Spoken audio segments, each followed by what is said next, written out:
เจริญพรออกตัวญาติโยมเนาะอันนี้เฮาหอดด่านมายำแล้วเฮาจะไปเบิ่งว่ามามันยำจังได อันนี้ก็แล้วแต่ใช้วิจารณญาณเด้อเนี่ยหอยมันยำเนาะมันเหยียบหลายๆแต่ว่านี่จะมาเบิ่งหอยหินมันแตกนี่มันเป็นเส้นเลยเด้นี่เส้นนี่เรียบตามนี่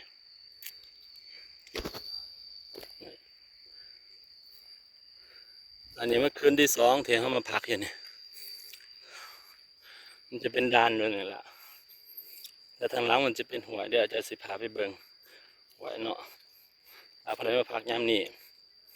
ก็สะดวกสบายน้ำถ้าอยู่นี่เดือนที่ผ่านมาเคยมาผ่านทางนี้แต่ว่าได้พักอยู่นี่นี่มันเป็นคือหมามัน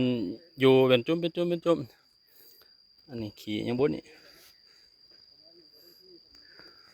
นี่มันก็คืออีดีเลยเนาะ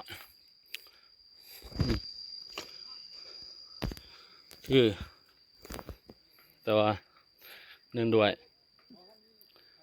หินมันกรัดกร่อนมันก็จะเป็นจุ่มนี่พอทองพูนอยู่สาลาอันนั้นหอยมานะมาเบิ่งเขาจึงเอิ้นร้านมายำเนาะเด้อพ่อเพิ่นสิเบิ่งว่ามองไหน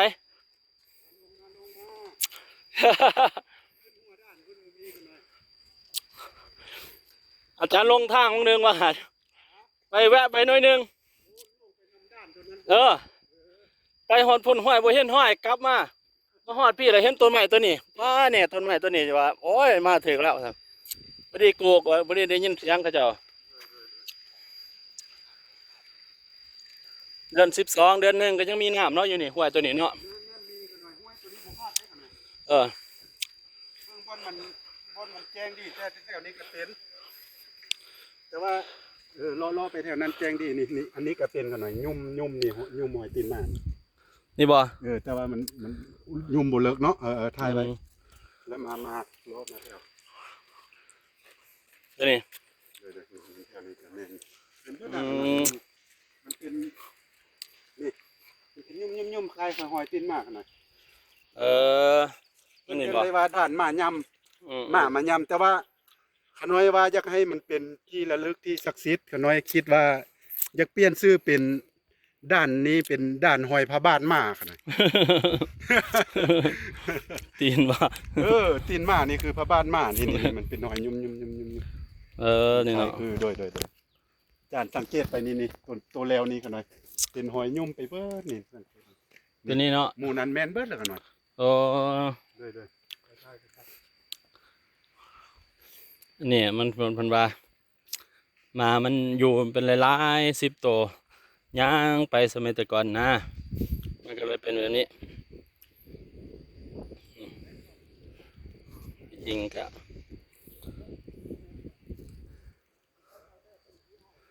นี่เนาะ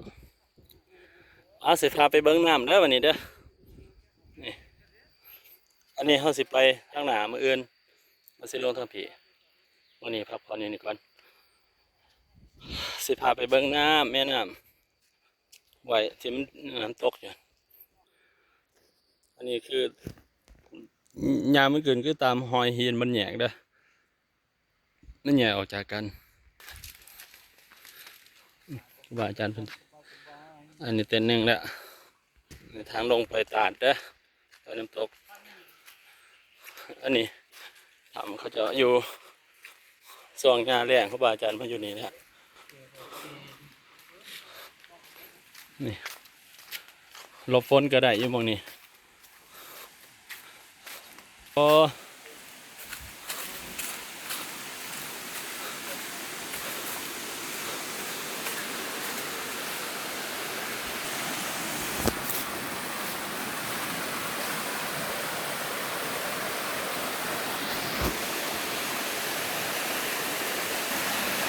นี่คือไหวตอนนี้เนาะโอ้สีเย็นสบายอาจารย์สิไปอาบมีเท่งพ้นนี่มองอาบน้ำได้เด้อนี่โอ้สุดยอดสุดยอด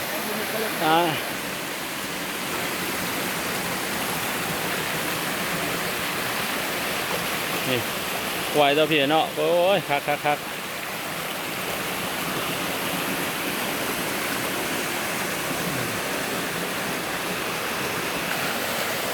นี่เจอพี่ไปเลย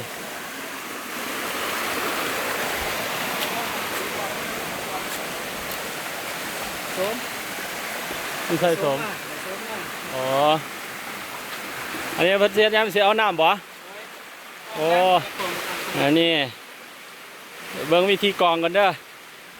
มันสิเป็นยังไงบ่นี่อยู่ป่าเนี่ยเพื่อความสะดวกสบายความสะอาดโอ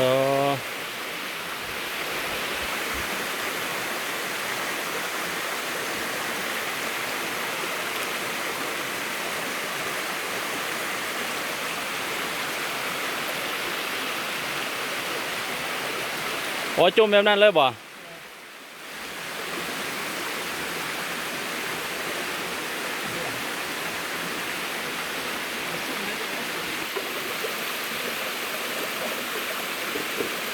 สูบเอาบ่แบบนี้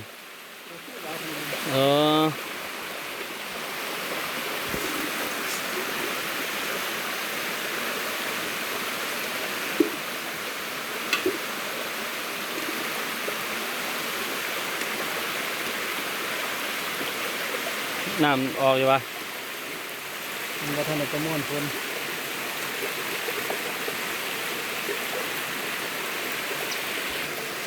นี่เดี๋ยวมันออกแล้วโอ้จวด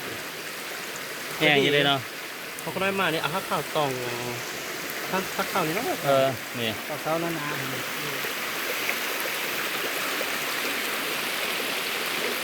ทางสิไปเบิ่งน้ำตกขึ้นไปเรื่อยๆเด้อ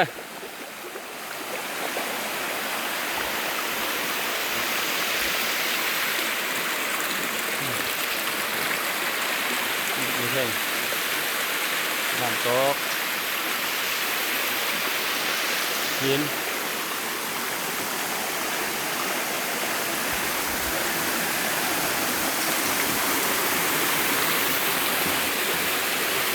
เข้ามาช่วงนี้น้ำร้าย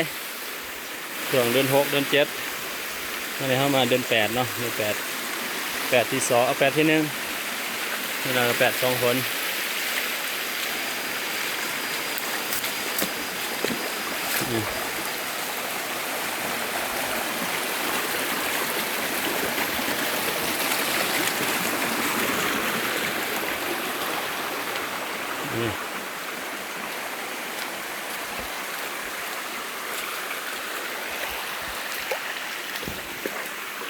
มาโซนในเบิร์ดน้ำโอ้ยอยู่เทิงภูเขาควายอุทยานแห่งชาติด่านมายำ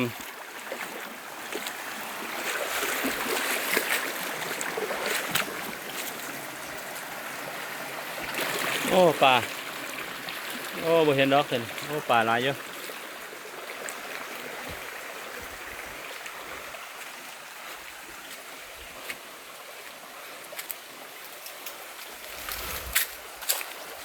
โอ้เขียดจมเลยอันนี้ทางลงนี่ทางเข้ามา